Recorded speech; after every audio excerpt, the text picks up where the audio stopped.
Hapon pag-usab, Father. Nahalatang baguhan ako dito, no? Naliligaw pa. Naligaw si Father sa altar. So, para hindi nyo makalimutan kung sinong pare ang naligaw sa altar, no? At first time siguro nyo akong nakita. First time ko rin nakapasok dito sa simbahan na ito.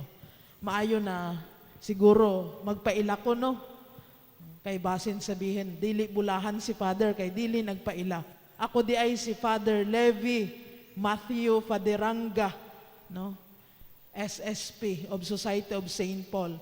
Paderanga po ang akong apelyido, pero dili ko taga Camiguin, dili ko taga Hinguog, no? Dili ko judge, kay mga judge man mga Paderanga sa Camiguin, no? Kay napakaswerte nyo ngayon na ang pare nyo Italiano. Italiano, kay gikan sa province of Rome, kung asa gapuyo ang Santo Papa, no? Sa Roma, no? Kay tinuod gyud na Italiano si Father, kay ngano ita og dagway. Ita di ay si Father. Tinuod gyud na gikan ko sa province of Rome, kay gikan ko sa Romblon. Kami yung mga Paderanga na galing Romblon. Kung hindi nyo alam ang Romblon, i-google nyo na lang mamaya. Basta nasa Pilipinas yan. Wala yan sa Italy, no? Wala man. Napaka-layo naman maging Italiano ni Father. At ako po ay belong sa congregation. Hindi pa ako tulad ni Father Cook, ni na Monsignor Abila na Daisisano. Ako po isang relihiyosong pare, no? Belong sa Society of St. Paul, SSP. Kami po yung may-ari ng St. Paul sa Limkitkay bookstore. Kapatid namin yung mga nasa Veles na Madre. Kaya hindi po ako sanay magmisa sa parokya. Doon lang po kami nagmimisa sa Fatima Chapel sa Veles. So, kaya naliligaw pa sa altar at naordinahan po akong pare noong October 24, 2020. No? So, 1 year pa lang po akong pare, pero classmate ko po si Father Cook sa Loyola. No? Bago yan maging pare, nagkakilala na kami, schoolmate ko yan at sa ibang subject, classmate kami. No? Kaya kapag wala akong sagot, kakalabitin ko lang yan si Father Cook. Mas matalino yan sa akin. Pero kayo na lang magsabi kung sinong mas gwapo kaysa sa amin. Society of St. Paul, no? SSP. Pero kapag daghan halin sa Limkitkay, sabi ng mga pare dito, St. Paul talaga, SSP. Kay nga, no? Naiiba yung meaning. Yung Society of St. Paul nagiging salapi, pira. Dayon, kung napapadalas ako ng misa sa Divine Shepherd, talagang sasabihin nila, SSP talaga, kay nga naman, suki sa patay. Pero kapag nagbablush si Father, no, glowing, sasabihin ng mga pare dito, kapag nagmi-meeting kami, talagang SSP, kay nga naman, sobra-sobra sa pagmamahal. Sana all, no? Lalo ngayong February, no, buwan ng pagmamahal. No. Kaya kapag sobra-sobra sa pagmamahal, yan yung daan papunta sa kabanalan, sa pagiging bulahan. Kinsay bulahan dire? Hala, oy, walay taga-ipunan nga bulahan. Kay karon, ang atong ebanghelyo, ang tema ng ating ebanghelyo karon ay patungkol sa pagiging bulahan. Sabi sa ating ebanghelyo, bulahan ang mga kabos, bulahan ang mga nagugutom, no? Bulahan ang naaapi. Sabi, yan yung account ni San Lucas. 4 na bulahan at 4 na alaot. No? Unlike sa account ni San Mateo, 8, no? 8 Beatitudes. Pero kay San Lucas, ginawa niya na apat-apat. Pero almost the same gihapon ang mensahe, almost the same gihapon ang meaning, no? Tapos pwede nating tanungin, Father, wala di ay bulahan, kaya nga walang tumaas, no? Kay mga sapian man mo, way kabus di ay dire ako lang. Nung tinanong ko kayo, kinsay bulahan dire, walay nagtaas ng kamot, kay nga no, mga sapian, ang mga taga-ipunan, huling-huli ko kayo. Kaya mamaya sa offering titingnan ko kung mga totoo nga talaga na sapian. Kaya wa may kabus, no? Pero ang tanong, Father, wala di ay bulahan, wala di ay blessed atua. Kay mga sapian man good, mga busog palagi, tulad namin ni Father Cook, palaging busog, kita sa katawan. No? So, ang hirap di ay maging bulahan, Father. No? Parang natatakot na ako, papalapit na ako doon sa alaot, no? Tama ba ang paggabigkas ko? Alaot, no? Course. Kay nga naman, alaot ang mga dato, no? Ang mga palatawa. Karon sa humili ni Father Levi, nagatawa mi, no? Alaot di ay na, Father.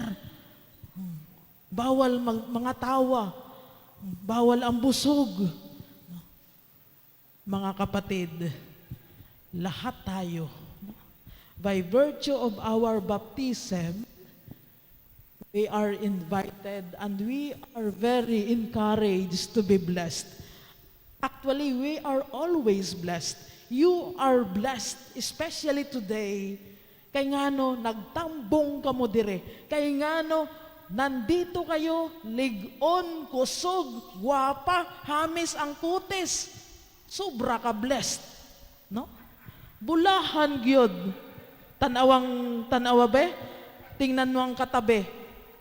Kung talagang bulahan, bisa naka-face mask, kita pa rin na maligaya, masaya, sobrang blessed ng Ginoo.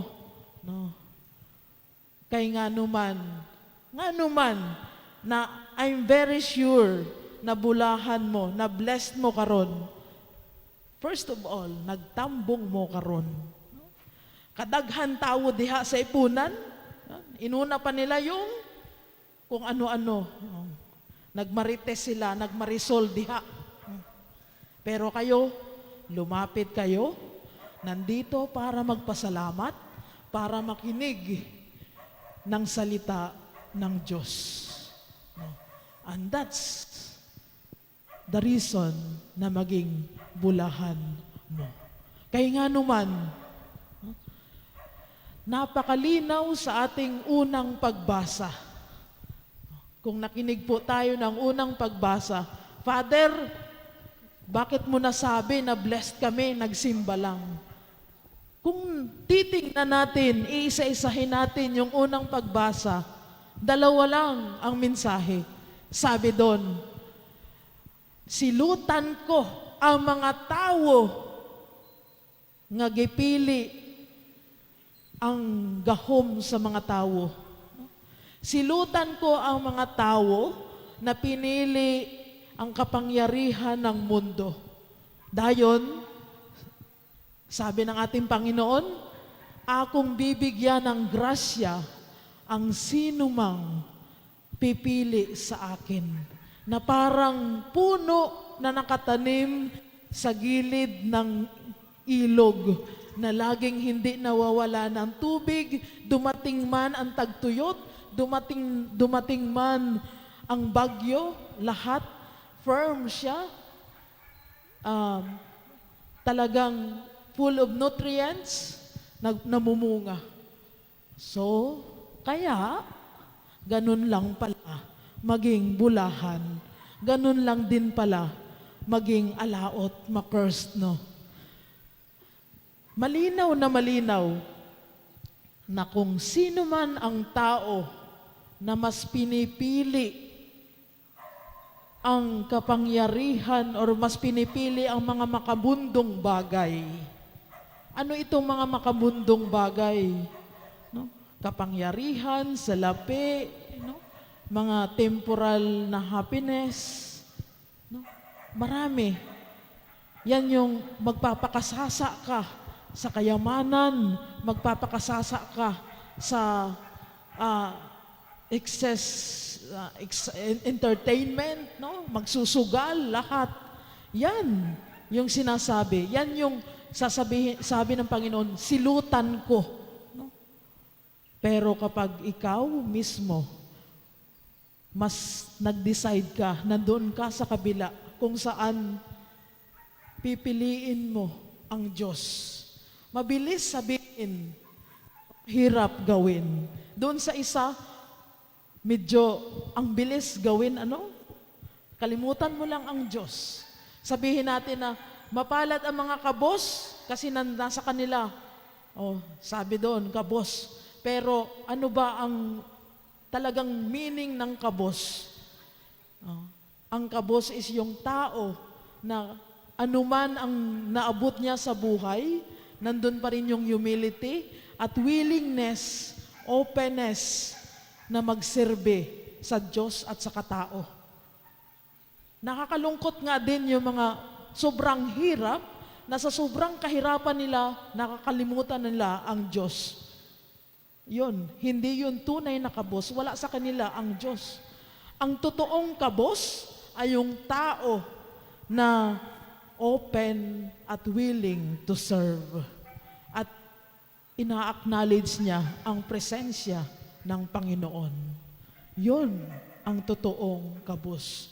Na kahit anuman meron siya, gaano man kayaman, gaano man kakapangyarihan, pero ina-acknowledge niya na para sa kanya, katiting tuldok lang siya dito sa mundo. At ang makapangyarihan pa rin ay ang Diyos. So, mga kapatid, yan ang mensahe sa atin ngayon, kung paano magiging kabos. Ano man yung pinagdadaanan natin, ano man ang estado mo sa buhay, no? Sana, laging piliin natin, lagi nating i-acknowledge ang presensya ng Panginoon. Kasi, ano man ang ipagmayabang mo sa Panginoon, attorney ka man, abogado ka man, tuldok ka lang. Hindi ka pa nga tuldok sa mata ng Panginoon. Wala tayong dapat ipagmayabang. Lahat tayo ay kabos sa Kanya. Kaya, yan ang daan papuntang bulahan, blessedness. Kapag lagi nating iisipin at i-acknowledge at pasasalamatan natin ang Diyos sa ating buhay, ano pa man yung ating estado, ano pa man yung ating narating sa buhay, ano pa man ang pinagdadaanan natin sa buhay, ano pa man yung ating mga problema sa buhay, laging hayaan natin na ang Diyos yung gumabay sa atin. Kasi lahat tayo ay kabos sa Kanya. Kaya sabi niya, kapag ginawa natin yon, para tayong mga puno na nasa gilid ng ilog, kung saan ilog, no? Kung saan yung tubig ng buhay ng Panginoon ay hindi mawawala, no? Hindi matutuyuan. Kaya kung sino pa man yung tao, marami sa atin, marami napansin tayo na yung tao, blessed na nga, marami ng pera, marami ng successful sa kinabuhi. Pero nandun pa rin yung humility, lalo silang pinagpapala. Pero may kilala din siguro tayo, no? Yung kapitbahay natin, no? Kunting angat lang sa buhay, sobrang yabang na. Anong napala? Lumagpak. Kaya nga, yan.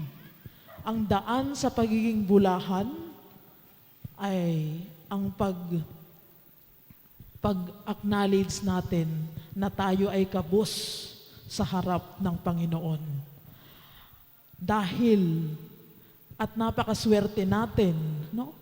Dahil, kahit kabusta, kahit mahirap tayo sa mata ng Panginoon, binigay niya ang lahat para sa atin. At yan yung mensahe sa ikalawang pagbasa, na kung saan kabusta, mahirap tayo, wala tayo sa mata ng Panginoon, pero anong ginawa ng Panginoon? Binigay niya ang kanyang sariling anak para sa ating kaligtasan. So ganun tayo kahalaga sa Panginoon.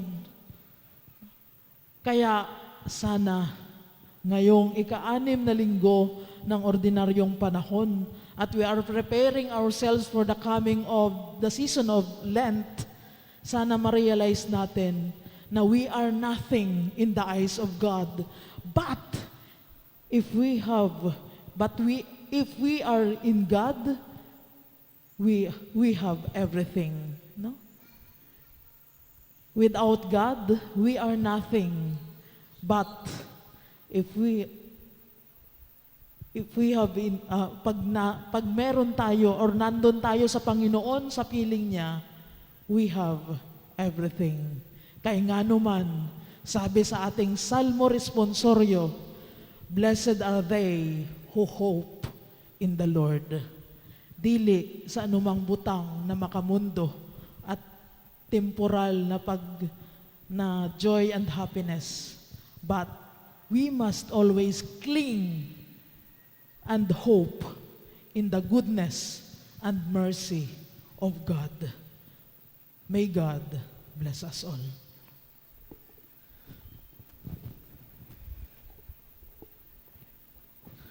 Pagtindog kitang tanan, nagatuo ako. Nagatuo kami